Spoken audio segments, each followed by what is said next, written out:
Magnitude 7.2 nga linog migo sa Carmen, Bohol. Intensity 6 na sinati sa Subo. Napakdag ang pag-ampo sa mga Muslim sa pagsaulog sa Eid al-Fitr. Ang mga nag-ampo nagdinagaday pagawas sa moske.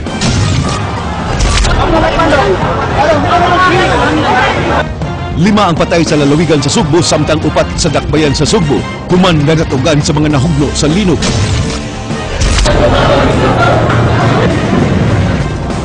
Mga pasyente sa mga hospital sa Sugbo gipabakwit. Ang uban ng mga pasyente wa na gipasulod pagbalik. Mga simbahan na nga hugno, kampanaryo na nga tumba ug nga tipak sa Bohol ug Cebu, samtang mga taytayan ug kadalanan na nga hulpa ug nga hugno sa Bohol.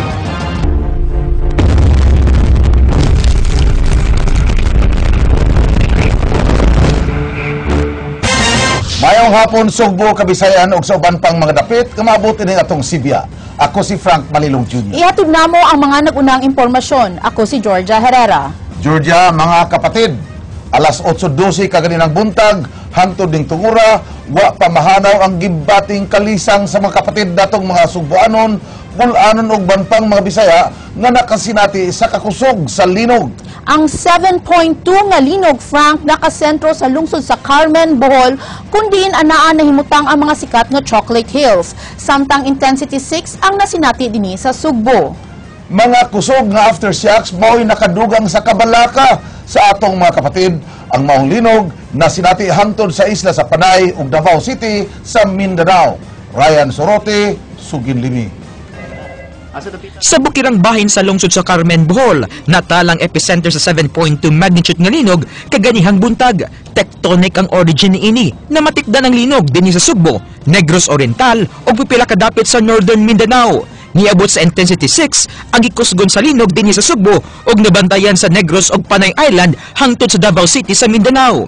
Dugang 21 kalinog ang nasinati hangtod sa alas 2:43 karong hapon nga adunay gikusgon gikan sa magnitude 2.9 ngadto sa 4.8. Matod sa Feebox, suwerte nga inland ang linog ug di sa dagat. Wala mi nagpalabas og ang Feebox, so bali siya itong sa website, wala mi nagpalabas og tsunami alert level. Pero naagin siguro disturbance sa mga gagmay nga tubig palibot. Pero gamay kay di siya dili ako nga tubig. Gikan sa intensity 6 dinhi sa Sugbo, posible nga isa ka kini ngadto sa intensity 7 base sa padayong assessment sa Feebox. Naobserbaran sa ahensya nga mas daghang kadaot ang hiagom sa mga estruktura nga nahimutang sa mga reclaimed areas sama dinhi sa Cebu Doctors University ug Mandawi City Public Market. Ang tendency ana niya is ang iyang period of vibration. Lahi ang site response. Halimbawa, nasa vibration diri, ang iyang response is either i-intensify niya iyang period of vibration kasi humok siya. Dili siya natural ground. Magpadayon pa ang mga aftershocks sa sunod na mga oras. Ryan Sorote, News 5. Usa ang kumpirmadong patay sa dakbayan sa Talisay, human madatugi ang gisakyan niyang van sa simentadong beam sa usa ka building. Jinky Bargyo, Suginlimi.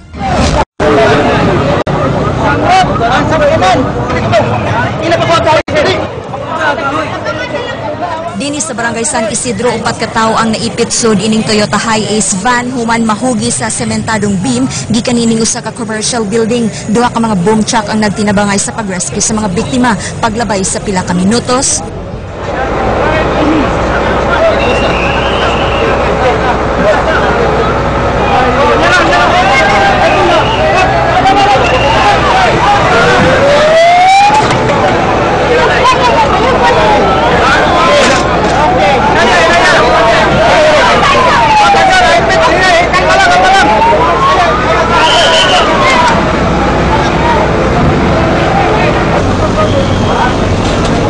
Tulo pa ang gitabangan ug ugkat apan usa ang kumpirmadong patay.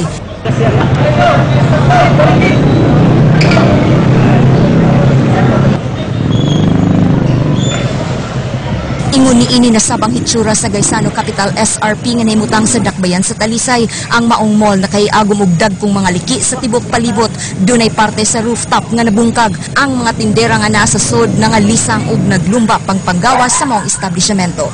Jinky Bargyo, News 5. Upat sab ang patay human madatugi sa hugno nga concrete gutter sa atop sa Pasil Fish Port tungod sa kusog nga linog. Andrea Patenya, Sugin Limi. Nagtinabangay ang mga sakop sa Bureau of Fire Protection, Cebu City Police ug Cebu City Disaster Risk Reduction and Management Council sa pag-ugkat ni ining mga patayng lawas nga natabunan sa semento.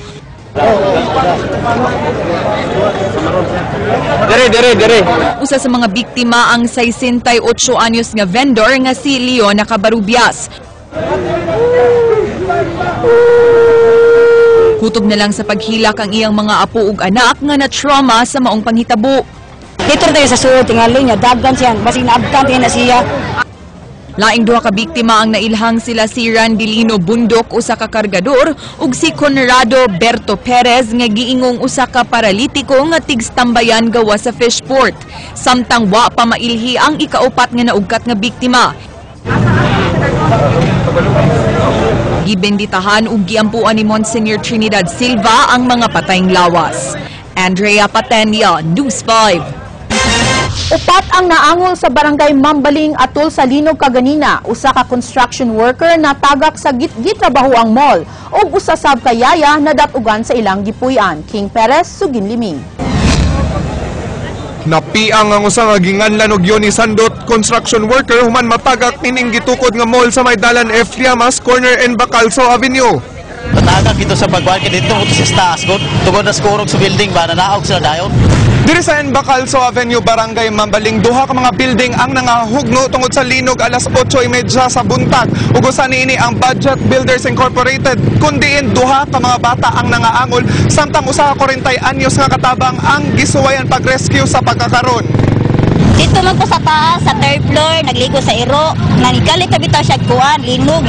Anto ni kusog na dito siya.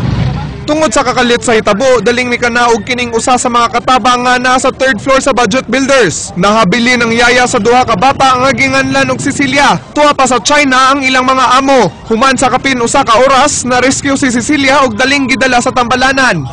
Primero na nga siya tabang na kami sa tarantarasan mi nga sa una pagkuaton kuan, dili man jud na makaya ang saminto kay bugat man kayo.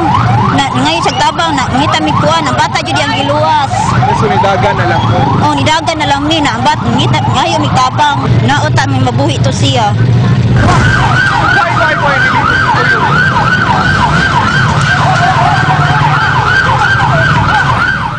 King Perez, News 5. Atong sayran ang labing uhayng sitwasyon karon didto sa lalawigan sa Bohol. Tuwa si kapatid Jinky Bargio. Jinky, kumusta ang sitwasyon ninyo diha? Yes, Attorney Frank, may napon sa mga estudyante kami na actually taod-taod kami nakaabot din niya sa Tubigon, Bohol, Attorney Frank, kauban na mo ang Philippine Air Force na magkinakasakay sa ilang chopper kaganiha na bibiya dito sa syudad sa Cebu, mga pasado alas 3 na sa hapon. So pag-abot natin din niya sa Bohol, base sa aerial videos na itong nakuha, Attorney Frank, doon naging mga landslide nga na sinati ang pipila ka mga barangay din sa Bohol. Huwag pa yun nato ma-identify kung unsa gid na barangay ang affected niya ng maong landslide. Apan sa atong subay dinhi sa may sa munisipyo sa Tubigon, Attorney Frank, ang National Highway nag-crack gid ang mga kadalanan ni Attorney Frank. Apan bisan pa man niana pasable lang gihapon kini siya, although murag delikado lang jutay kaya matag karon ug unya makasinati kami kini og aftershock. So dinasay landslide namong nagian sa may barangay Kawayanan sa lungsod ng gihapon sa Tubigon, Attorney, ug dunay usa ka balay dito nga nalusno gyud ug nahapit na mahug dito sa kining murag bungaw, Attorney Frank. So karon din sa Tubigon proper diin brown out, nakasinati og brown out ug wa gyud tubig ang tibok lungsod. Gani do na tay report nga nadawat nga murag apektado sad niini ang tibok lalawigan sa Bohol nining mga higayuna. So karon ang sitwasyon nining San Isidro Labrador Parish, Attorney, maayog yung pagkalusno. Ang gani ang arko sa simbahan nabuwag kini siya, niabot na dinihil sa may dalan nga dapit ug ang munisipyo sa Tubigon pirtisang kaguba ang ilahang ang apektado gyud sa munisipyo, in particular kadtog yung ilahang session hall kay ato naman yung makita dinhi sa gawas nga bahin na murag klaro ni gid kayo ang sulod sa ilahang session hall tungod lagi sa pagkahugno ni ini.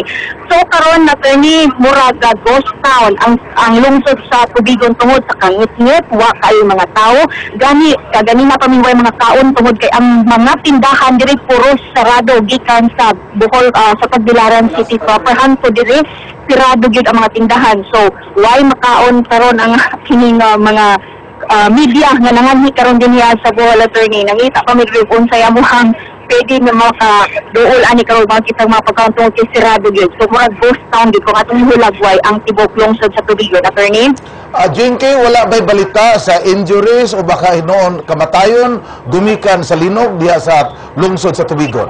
Kaganina, attorney, doon na tayo, actually karon padung kami dito sa lungsod sa Luon, diin di kataho nga nahugno po itong sa kasimbahan dito, diin ato sa ilang misa, doon ay mga parishioners nga nanimba na itong tungura. So, doon ay mga naangol ko dito, attorney. O kaganina, sa mga report lang sa atong mga kauban sa media, doon ako na yung mga namatay na nga murag mukabat nga dito sa kapin na pulo na ka mga tao, pero kana mo ato pa i-confirm, attorney, di pa gina siya kumpirmado nga report. Pero kauban na mo kagani, attorney, ang kining kauban na mo kagani, attorney, ang kining Regional Operations Officer sa Office of Civil Defense 7 ug siya miingon na ang initial assessment nila sa pagkakaroon is that pipila ka mga dalan dinhi sa Bohol impassable gyud. So di siya malabyan gyud og mga kining dagko nga mga sakyanan. Gani kagani nga dunay mga stranded nga mga passengers nga buton nga mo hitch kining among van nga gipakyaw din karon test. Tungod lagi kay way mga nangyabay gyud nga mga sakyanan pertig yung mingawa karon, attorney.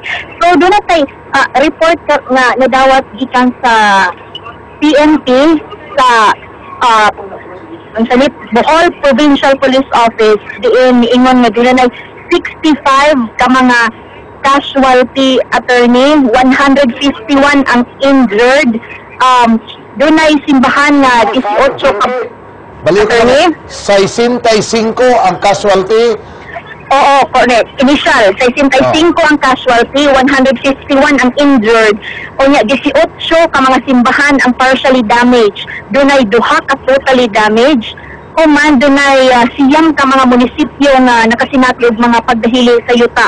Doon na po siyam ka mga paitayan ang naapektuhan, attorney. O doon na sa 5 ka mga municipal roads ang lagi dili pa pwedeng maagian. Kana sa attorney, kana siya sa PIO sa Bohol Provincial Police Office. Attorney, karon nang gid nato nadawat nga report, attorney. Daghang salamat, Jinky Barrio.